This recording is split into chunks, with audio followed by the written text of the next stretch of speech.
Even though the new lease guidance has been around since 2016, the FASB is still making updates as part of their post-implementation review. In early 2021, the FASB staff proposed updates to the original exposure draft from October 2020. The updates covered the specific topics of sales type leases with variable payments, options to remeasure the lease liability, and modifications.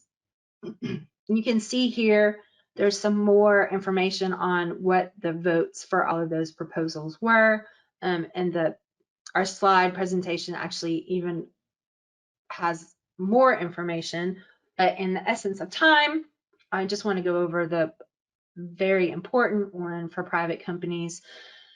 A current amendment of particular interest to private entities is the current risk-free rate amendment, expanding the flexibility of its use.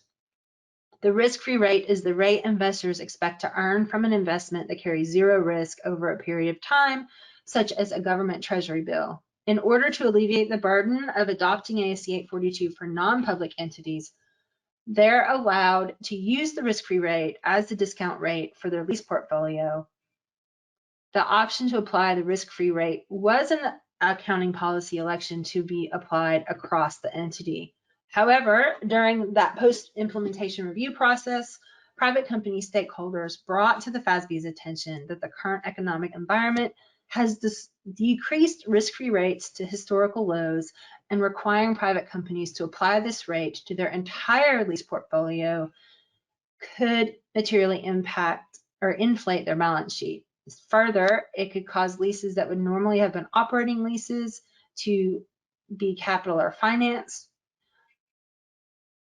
So in response, in late 2021, this was in December so just a month ago, the FASB proposed and later voted to accept an amendment that includes changes to the way non-public entities can apply the optional risk-free rate election. So the changes are intended to provide some additional flexibility. The amendment to ASC 842 is an option allowing non-public lessees to apply the risk-free rate by class of underlying asset instead of the entire lease portfolio. So, for example, a non-public company could choose to apply the risk-free rate to vehicle leases, but apply the IBR to their larger dollar amount office building leases. If this election is chosen, the company must disclose how they applied the risk-free rate in their lease portfolio.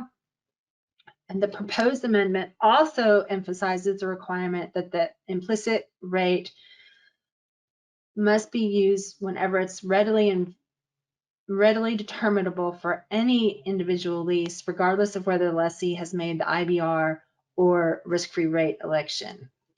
And there you have it. This is why it's important to stay up to date on the FASB pronouncements, as they'll definitely have impact on how you apply the lease guidance.